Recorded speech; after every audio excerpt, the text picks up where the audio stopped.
Operation Sindoor വിശദീകരിക്കുന്നതിന് വേണ്ടി സർവകക്ഷി സംഘം ന്യൂയോർക്കിൽ എത്തിയിട്ടുണ്ട്. പഹൽഗാമിൽ നടന്നത് മതപരമായിട്ടുള്ള ആക്രമണമാണ് എന്ന് ശശി തരൂർ MP-യുടെ നേതൃത്വത്തിലുള്ള പ്രതിനിധി സംഘം വ്യക്തമാക്കി. നരേന്ദ്രമോദിയുടെ തെരഞ്ഞെടുപ്പ് ഒരിക്കലും തെറ്റാറില്ല. ഈ രാജ്യത്തെ രാജ്യസ്നേഹികളാകുന്ന മുഴുവൻ ആളുകളും അദ്ദേഹത്തിൽ സുരക്ഷ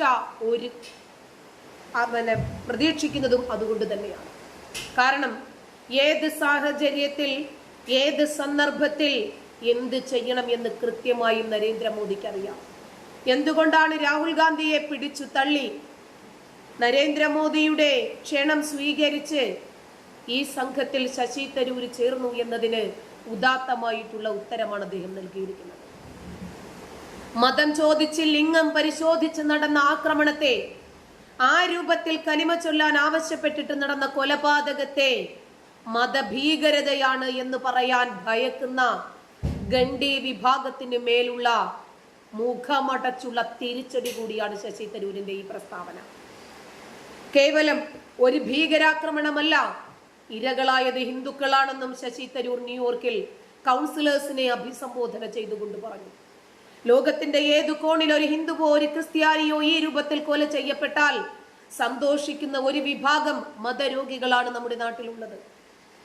അതുകൊണ്ട് തന്നെ ഇത് ലക്ഷണമൊത്ത മതഭീകരവാദമാണ് എന്ന് പറയാൻ ശശി തരൂരിനെ പോലെ വിദ്യാസമ്പന്നനായ ഇന്റർനാഷണൽ പൊളിറ്റിക്സ് എന്താണ് എന്ന് വ്യക്തമായി മനസ്സിലാക്കിയ ഒരു വ്യക്തിക്ക് സാധിക്കും.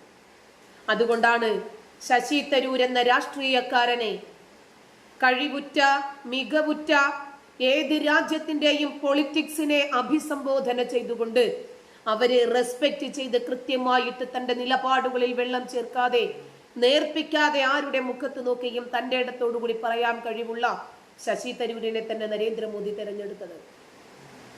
നരേന്ദ്രമോദി കഴിവുള്ള ഒരു പൊളിറ്റീഷ്യനാണ്, ഒരു രാജ്യസ്നേഹിയാണ്. ഭീകരർ ആൾക്കൂട്ടത്തിൽ വന്ന് ബോംബ് സ്ഫോടനം നടത്തുകയായിരുന്നില്ല ചെയ്തത്, ഇരുമ്പ് നിക്കറിട്ട് ചിതറിത്തെറിക്കുകയായിരുന്നില്ല ചെയ്തത്, ഇരകളുടെ മതം ഉറപ്പുവരുത്തിയാണ് നിറയൊഴിച്ചത്. കൊല്ലപ്പെട്ടതെല്ലാം ഹിന്ദുക്കളായിരുന്നു. അതുകൊണ്ട് തന്നെ കേവലം ഒരു ഭീകരാക്രമണം മാത്രമായി അതിനെ തള്ളിക്കളയാൻ സാധിക്കില്ല. മതത്തിന്റെ അടിസ്ഥാനത്തിൽ നടന്ന ആക്രമണമാണിത് എന്ന് ശശി തരൂർ തറപ്പിച്ചു പറഞ്ഞു. ഭീകരത ഭാരതത്തെ മാത്രം ബാധിക്കുന്ന കാര്യമല്ല, ഭീകരത ലോകത്തിലെ എല്ലാ രാജ്യത്തിനും മനുഷ്യരായിട്ടുള്ള എല്ലാ സമൂഹത്തിനും ഭീഷണിയാണ് എന്ന സന്ദേശമാണ് ഓപ്പറേഷൻ സിന്ദൂർ മുന്നോട്ട് വയ്ക്കുന്നത്. വേൾഡ് ട്രേഡ് സെന്ററിൽ 2008 അൽ-ഖ്വയ്ദ നടത്തിയ ഭീകരാക്രമണത്തിന്റെ മറ്റൊരു പതിപ്പാണ് പഹൽഗാമിൽ നടന്നത്. ലോകം നേരിടുന്ന ഏറ്റവും വലിയ ഭീഷണിയാണ് മതഭീകരത. മിക്ക രാജ്യങ്ങളും ഭീകരതയുടെ ഇരയാണ്.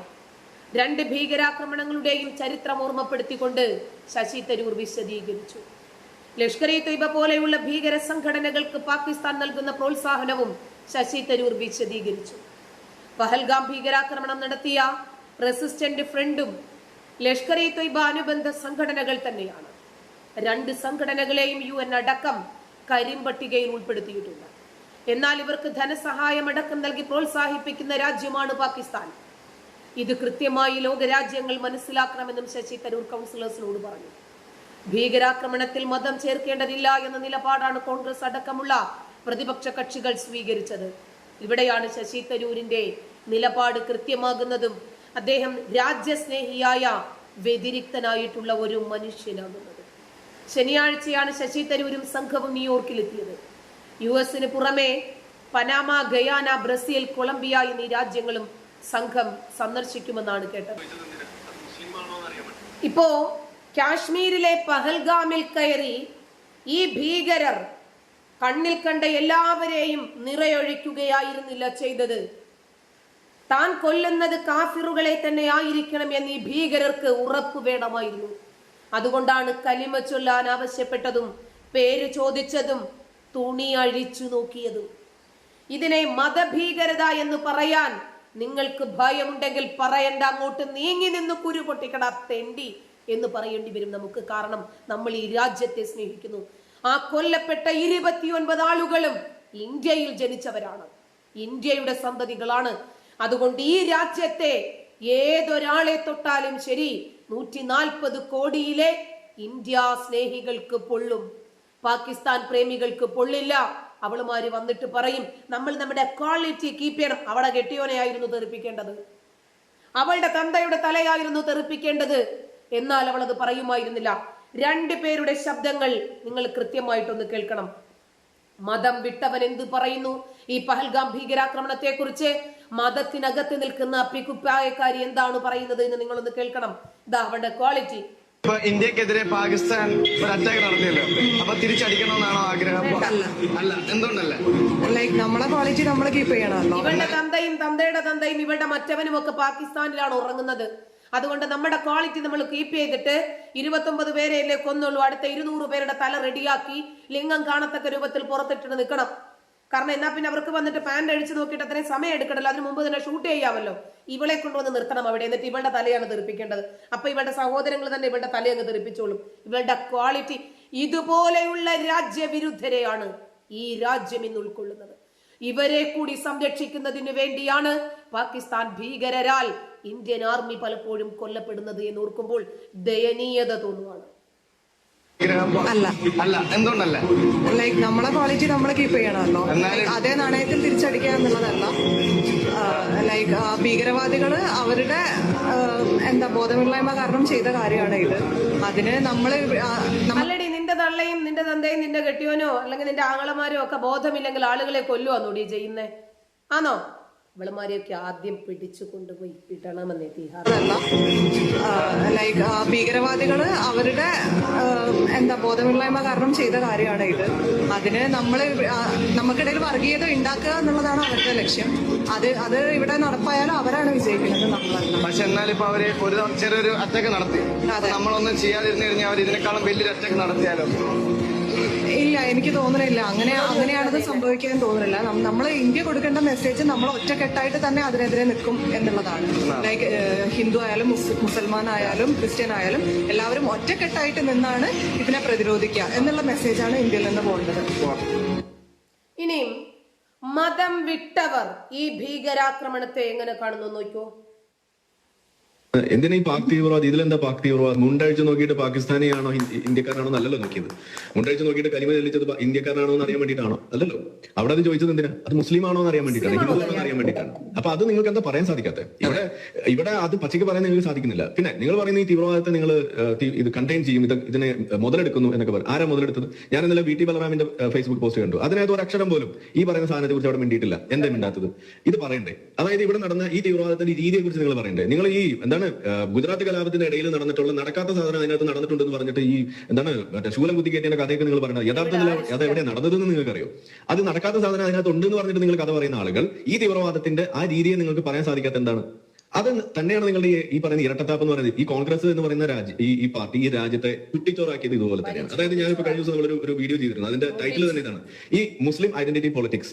അത് നമ്മളുടെ ഇന്ത്യയെ മതേതരത്വത്തെയും ഈ ഡെമോക്രസിയെയും നശിപ്പിച്ചുകൊണ്ടിരിക്കുന്നു. ആ നശിപ്പിക്കുന്നതിന് വേണ്ടിയിട്ട് ഇന്ത്യയിൽ അവര് കൂട്ടാളികളായിട്ട് അവരുടെ പങ്ക് കച്ചവടക്കാരായിട്ട് കൂട്ടിയിരിക്കുന്ന ആരെയാണ്? അത് കോൺഗ്രസിനെയാണ്. അതിന്റെ കൂടെ ഇപ്പൊ കേരളത്തിലേക്ക് അത് ഇടതുപക്ഷം കൂടി ഉണ്ട്. ഇത് രണ്ടും കൂടി ചേർന്നിട്ടാണ് ഈ ഇന്ത്യ കുട്ടിച്ചോറാക്കിക്കൊണ്ടിരിക്കുന്നത്. ഇവിടെ ഇപ്പൊ ഏത് വിഷയം നിങ്ങൾ എടുത്ത് നോക്കിക്കോളൂ. ആർക്ക് വേണ്ടിയിട്ടാണ് ചെയ്തിട്ടുള്ളത്? ഷാബാനു കേസ് ആയിക്കോട്ടെ, വഖഫ് ആയിക്കോട്ടെ, യൂണിഫോം സിൽക്കാട് ആയിക്കോട്ടെ, ആർക്ക് വേണ്ടിയിട്ടാണ് നിങ്ങൾ ചെയ്തത്? നിങ്ങൾ കുഴിച്ചുമൂടിയത് ഈ മതേതരത്വത്തെയാണ്.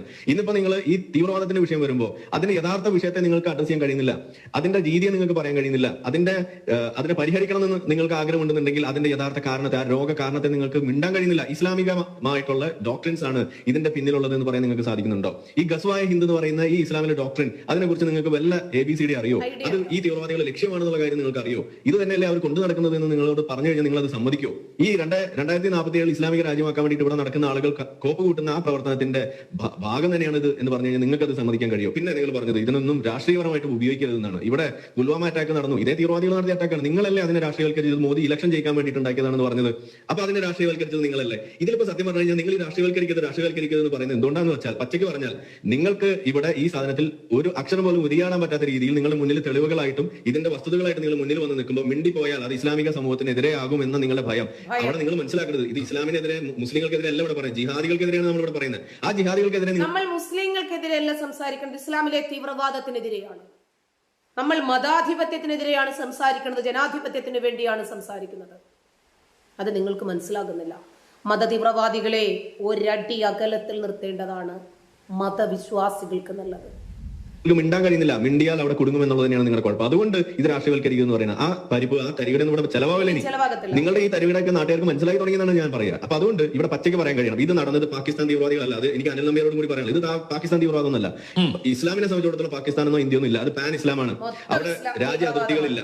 അത് ആദ്യം നമ്മൾ മനസ്സിലാക്കാം. ഇസ്ലാം അടിമുടി ഭീകരതയാണ്, ഇസ്ലാം അടിമുടി തീവ്രവാദമാണ്. ഇസ്ലാമിക ഗ്രന്ഥങ്ങൾ ലക്ഷണമൊത്ത വർഗീയ ഗ്രന്ഥമാണ്, ലക്ഷണമൊത്ത വിഭാഗീയ ഗ്രന്ഥമാണ്. ഇത് പറയാൻ നിങ്ങൾക്ക് ഭയമുണ്ടാകും, നമുക്ക് ഭയമില്ല. ഇസ്ലാം അടിമുടി അന്യമത വിരുദ്ധതകളാണുള്ളത്. അന്യമതസ്ഥരെ കണ്ടാൽ കണ്ടെത്തിയിടത്ത് വെച്ച് പിരടിയെടുക്കണമെന്ന് തന്നെയാണ് ഇസ്ലാം പഠിപ്പിക്കുന്നത്. ഇസ്ലാം അടിമുടി ക്യാൻസർ ആണ്, മുറിച്ചു മാറ്റിയിട്ടില്ലെങ്കിൽ മറ്റുള്ള ശരീരാവയവങ്ങൾക്ക് കേടുബാധിക്കുന്നത് പോലെ മറ്റുള്ള മനുഷ്യന് ഇവിടെ മനസമാധാനത്തോടു കൂടി ജീവിക്കാൻ കഴിയില്ല. അവിടെ പിന്നെ ഉള്ളത് ഏത് അങ്ങാടിയിലാണോ നിങ്ങളുള്ളത് അത് ഇസ്ലാമിക രാജ്യമാക്കുക എന്നത് തന്നെയാണ് ഇസ്ലാമിന്റെ ലക്ഷ്യം. അവിടെ വരുമ്പോൾ ഗസ്വായ് ഹിന്ദ് എന്ന് പറയുന്നത്, ഇന്ത്യയെ പിടിക്കുക എന്ന് പറയുന്നത്, ആ ഭാഗം കൂടി നമ്മുടെ ഭാഗമാക്കി മാറ്റുക എന്ന് പറയുമ്പോൾ അവിടെ പറയേണ്ടത് ഇസ്ലാമിക തീവ്രവാദമാണ്. അതിന് അവർ ഉപയോഗിച്ചത് ഇസ്ലാം തന്നെയാണ്. അവിടെ തീവ്രവാദത്തിന് മതമില്ല എന്നുള്ള ആ അശ്ലീലം കൂടി നിങ്ങളുടെ എടുത്തുന്നയിക്കുമ്പോൾ ഞാൻ പറയുന്നു, ഈ തീവ്രവാദത്തിന് മതമുണ്ട്, ഈ തീവ്രവാദത്തിന് മതം ഇസ്ലാമാണ്, ഈ തീവ്രവാദത്തിന് ഒരു ഇരയുണ്ട്, ആ ഈ തീവ്രവാദത്തിന് ഇര എന്ന് പറയുന്നത് കാഫിറാണ്. ഇതേ ഉള്ളൂ ഇസ്ലാമിലെ ജാതീയത എന്ന് പറയുന്നത്, ഒരു കാഫിറും ഒരു മുഅ്മിൻ എന്ന് പറയുന്ന ഒരു വേർതിരിവ്. ഇതൊന്നും മനസ്സിലാക്കാതെ നിങ്ങൾ ഈ പറയുന്ന നാടകം ഈ പരിപ്പുമായിട്ട് നടന്നു കഴിഞ്ഞാൽ അതിന് വേവില്ല എന്ന് തന്നെയാണ് എനിക്ക് പറയുന്നത്. ഇവിടെ ചെലവാകത്തില്ല. ലക്ഷണമൊത്ത ഇസ്ലാമിക ഭീകരതയെ നിങ്ങൾ വെറും ഒരു പാകിസ്ഥാൻ ടെററിസമായിട്ട് കൂട്ടിക്കുഴച്ചാൽ ഞങ്ങൾ ഇത് വെളിച്ചത്ത് കൊണ്ടുവരും. പച്ചയ്ക്ക് ജനങ്ങളോട് പറഞ്ഞു കൊടുക്കും, ഇത് ഈ മതഗ്രന്ഥത്തിലുള്ളതാണ് ഈ ചെയ്തത് എന്ന്. ഇത് മനസ്സിലാക്കാത്ത കുറെ മതേതരന്മാർ ഇപ്പോഴും അവരുടെ തോളിൽ കൈയിട്ട് നടക്കുന്നുണ്ട്. കുഴപ്പമില്ല, അവസരം കിട്ടുമ്പോൾ അവർ പിരടിക്ക് കാച്ചും. ഒന്ന് ഓർത്തു വെച്ചോ. നന്ദി.